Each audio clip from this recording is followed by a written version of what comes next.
반갑습니다, 여러분. 미스터 벅스야. 오늘은 아주 이상한 이야기로 시작할게. 세계에서 가장 강한 나라가 세계에서 가장 두려운 군대를 이끌고 세계에서 가장 큰 전쟁을 일으켰어. 근데 그게 지금 지고 있어. 아이러니하지 않아? 나흘이면 끝난다고 큰 소리 뻥쳤던 전쟁이 한 달이 넘었고 항공모함 세 척을 몰고 간 초강대국은 지금 최후 통첩 시한을 두 번이나 스스로 연기하고 있어. 그러면서도 SNS에는 내가 아니라 이란이 타결을 구걸하고 있다고 올리고 있지. 근데 말이야, 스스로 선언한 마감 시한을 연기한 게 누군데? 미국에서 이 별명이 퍼지고 있어. 타코, 트럼프 올웨이즈, 치킨스 아웃. 그러니까 트럼프는 항상 겁먹고 물러난다는 뜻이야. 세계 최강대국의 대통령이 이 별명을 달게 된 이유 오늘 낱낱이 파헤쳐 줄게. 그리고 이 전쟁의 불씨가 어디서 왔는지, 왜 하필 지금인지, 그 속에서 우리 돈과 우리 삶이 어떻게 흔들리고 있는지 끝까지 들어봐. 인생은 실전이고 경제는 전쟁이야. 시작해 볼게. 여러분, 트럼프 하면 뭐가 먼저 떠올라? 황금빛 트럼프 타워, 초호화 전용기. 근데 있잖아, 그 번쩍이는 황금의 뿌리를 들여다보면 전혀 다른 그림이 나와. 트럼프의 어머니 메리앤 맥너드, 그녀는 스코틀랜드 북쪽 끝 루이스 섬이라는 아주 가난한 어촌 마을에서 태어났어. 아버지는 평생 바다와 싸운 어부였지. 집에는 돈도 없고 미래도 없었어. 그래서 그녀가 선택한 건 단 하나였어. 도망치는 거야. 18살 때 단돈 50달러를 손에 쥐고 뉴욕행 배에 몸을 실었지. 뉴욕에 도착한 그녀가 처음 한 일이 뭔지 알아? 부잣집 가정부였어. 남의 집 빨래를 하고 바닥을 닦으며 아메리칸 드림을 꿈꿨던 거야. 세계 최강대국의 대통령을 낳은 어머니가 처음엔 남의 집 식모였다라는 사실. 이게 진짜 트럼프 스토리의 시작이야. 그리고 여기서 잠깐, 왜 이게 중요하냐고? 그냥 감동 스토리로 보면 안 돼. 이 출발점이 트럼프라는 인간의 심리 구조 전체를 설명하거든. 밑바닥에서 집안의 DNA는 반드시 무언가를 증명해야 한다라는 강박을 낳아. 그리고 그 강박이 대통령이 되어서도 전쟁을 일으켜서도 사라지지 않는다는 거야. 계속 들어봐. 어머니가 가정부에서 시작했다면 아버지 프레드 트럼프는 어떤 사람이었을까? 뉴욕 브루클린과 퀸즈에 서민 아파트를 지어서 꽤 큰 돈을 번 부동산 업자였어. 근데 이 사람이 그냥 사업가가 아니었거든. 아들 도널드를 키우는 방식이 좀 독특했어. 아니, 아주 가혹했어. 어린 도널드에게 매일같이 이렇게 말했다고 해. 세상은 딱 두 종류의 사람으로 나뉜다. 킬러와 루저. 너는 킬러가 되어야 한다. 킬러? 그러니까 무자비하게 이기는 사람. 이게 아버지가 아들에게 가르쳐준 인생 철학이야. 조금이라도 약한 모습을 보이면 질책이 돌아오는 환경. 감정을 드러내면 약자로 찍히는 집안. 자애로운 아버지가 아니라 전쟁터의 교관이었던 거야. 트럼프의 조카딸 메리 트럼프는 훗날 책에서 이렇게 썼어. 프레드 트럼프는 아들들을 강하게 만들기 위해 끊임없이 그들을 망가뜨렸다고. 그 집에서는 공감이나 배려 같은 건 사치였어. 오직 이기거나 지거나 그뿐이었지. 이게 왜 중요하냐고? 트럼프가 협상 테이블에 앉으면 왜 저렇게 극단적이고 공격적인지, 왜 상대를 굴복시키는 것에 집착하는지 다 여기서 답이 나와. 어릴 때 아버지한테 배운 거야. 져본 적이 없는 게 아니라 지는 것을 절대 인정할 수 없도록 훈련받은 인간이 바로 트럼프라는 거지.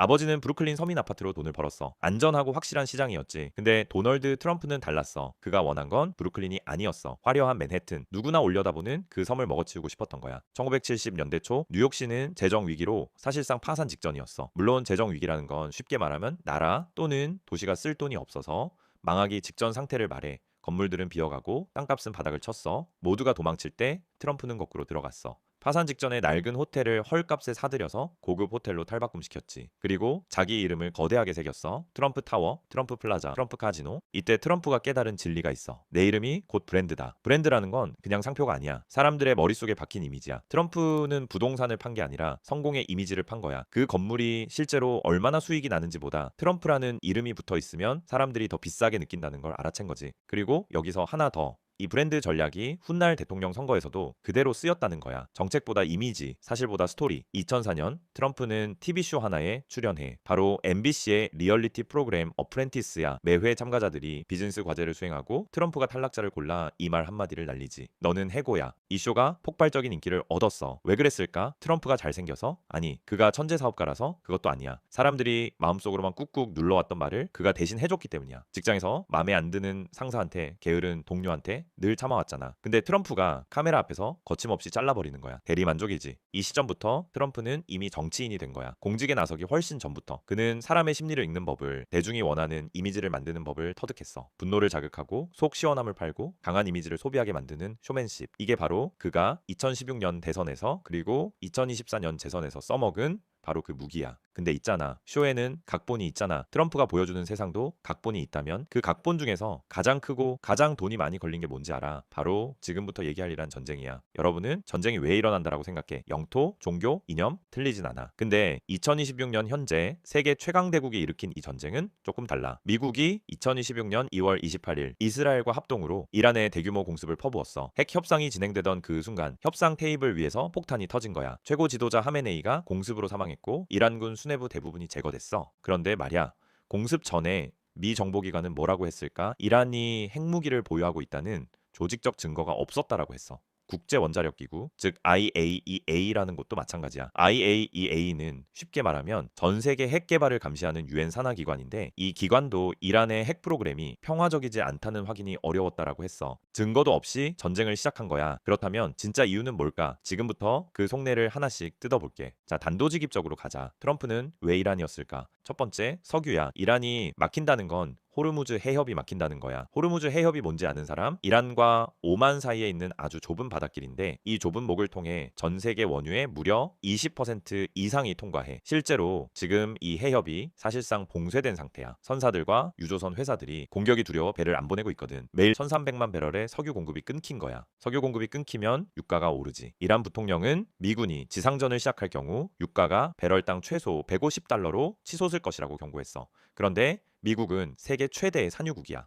유가가 오르면 미국의 에너지 기업들은 그야말로 떼돈을 벌어. 텍사스 유전, 셰일가스 기업들 다 웃는 거야.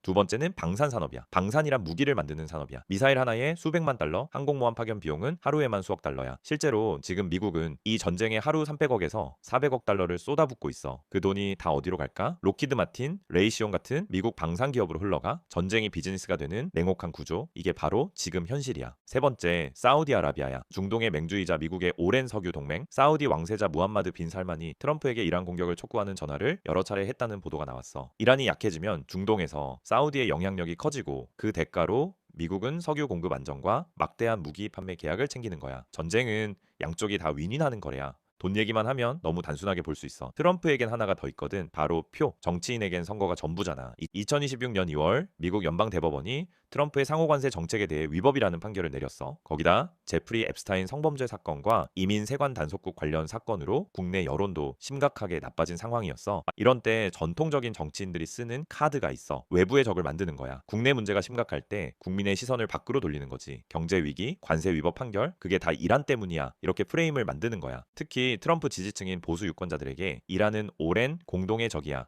1979년 미국 대사관 인질 사태부터 시작해서 40년 넘게 쌓인 반감이 있거든. 그 감정을 건드리면 지지층이 결집하고 지지율이 오르는 거야. 역사적으로 미국 대통령들은 전쟁 초기에 지지율이 급등했어. 이걸 랠리 어라운드 더 플래그 효과라고 해. 위기 때 국민이 지도자 주위로 뭉치는 심리야. 근데 여기서 계산이 완전히 틀어졌어. 나흘이면 끝난다. 트럼프는 이렇게 자신했대. 근데 현실은 완전히 달랐어. 전쟁 5주째이라는 예상을 훨씬 뛰어넘는 저항력을 보이고 있어. 미국이 이 전쟁에서 주도권을 빼앗겼다는 분석이 나오고 있어. 이란은 이미 작년 6월부터 무기를 분산 배치하고 전투 권한을 현장 지휘관들에게 위임해두고 있었던 거야. 그러자 미국 내에서 반발이 폭발하기 시작했어. 미국 전역에서 동시에 노 킹스 왕은 없다는 구호를 내건 대규모 시위가 전국 3천여 곳에서 동시에 터졌어. 주최 측은 미국 역사상 최대 규모의 시위라고 주장했어. 그것도 민주당 지역만이 아니라 공화당 성향의 주와 농촌 지역까지 번졌다라는 거야. 정치권에서도 집중 포화가 쏟아졌어. 민주당 상원 원내대표 척 슈머는 미국 국민들은 막대한 비용이 드는 끝없는 전쟁에 휘말리기를 원치 않는다면서 트럼프가 미국인들을 수억 달러의 세금과 목숨을 담보로 전쟁의 늪에 빠지게 했다고 강하게 비판했어. 뉴욕 시장도 이번 공격이 불법적이고 재앙적이라고 직격탄을 날렸어. 가장 충격적인 건 여론조사야. 응답자의 66%가 이 전쟁이 선택의 전쟁, 즉 안 해도 되는 전쟁이라고 답했어. 57%는 전쟁이 미국에 불리하게 돌아가고 있다라고 했고, 92%는 가능한 한 빨리 전쟁을 끝내야 한다라고 답했어. 그리고 미국의 보수 진영에서도 균열이 생겼어. 보수주의 단체 아메리칸 컨서버티브의 대표는 이 전쟁이 장기화되면은 트럼프의 이 기임기는 이란 전쟁으로만 기억될 것이라고 경고하면서 이라크 전쟁으로 실패한 대통령이 된 조지 워커 부시를 떠올리게 한다고 했어. 동맹국들도 돌렸어. 나토 동맹국들은 트럼프의 호르무즈 해협 파병 요청을 거부했어. 유럽 국가들은 이 전쟁에 참여할 명분도 필요성도 없다라고 선을 그었지. 트럼프 정권이 그린란드 영유권 분쟁이나 관세 전쟁으로 이미 유럽과 사이가 틀어진 상태였던 거야. 자신 있게 일으킨 전쟁. 근데 이제 아무도 함께 싸워주지 않는 고립된 전쟁이 됐어. 그렇다면 이 구조 속에서 우리는 어떻게 해야 할까?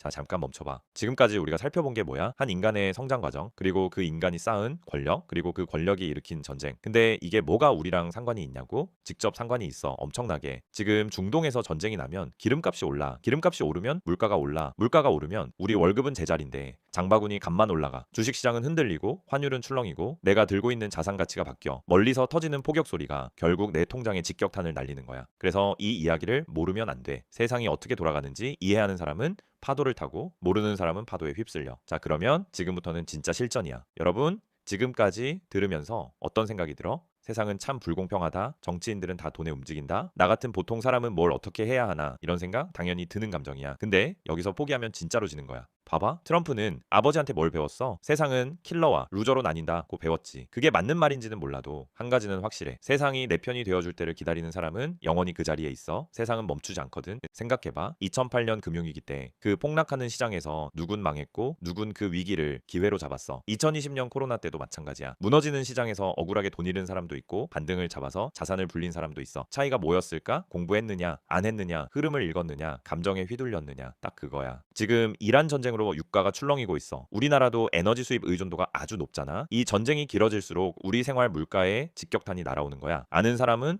미리 대비하고 모르는 사람은 나중에 영문도 모르고 피해만 보는 거지. 그렇다면 이제 진짜로 중요한 이야기야. 우리가 이 냉혹한 세상에서 살아남으려면 어떻게 해야 할까? 트럼프처럼 킬러가 되어야 할까? 아니, 그게 아니야. 우리에겐 우리만의 방법이 있어. 핵심은 딱 세 가지야. 첫째, 돈의 흐름을 쫓는 눈을 길러. 뉴스에서 이란 전쟁 위기라고 나오면 대부분 사람들은 또 싸우네 하고 끄지. 근데 그 순간 유가가 어떻게 움직이는지, 원자재 시장이 어떻게 반응하는지, 우리나라 환율이 어디로 튀는지를 보는 사람이 있어. 같은 뉴스를 보고 전혀 다른 행동을 하는 거야. GDP라는 말 들어봤지? 국내 총생산의 줄임말인데 쉽게 말하면 한 나라가 1년 동안 만들어낸 경제적 가치의 총합이야. 오펙이라는 말도 있어. 석유 수출국 기구인데 중동 산유국들이 모여서 석유 생산량과 가격을 조절하는 카르텔. 그러니까 같은 평길이 뭉친 이익 집단이야. 이 오펙 회원국들이 전쟁으로 흔들리면은 전 세계 경제가 같이 흔들려. 이 연결고리를 이해하는 게 경제 공부의 시작이야. 둘째, 감정에 휘둘리지 마. 트럼프가 전쟁을 일으키면 공포가 퍼져. 주식이 폭락할 것 같고 달러가 치솟을 것 같고 다 파산할 것 같은 기분. 근데 공포 팔고 탐욕에 사는 사람들이 항상 손해를 봐.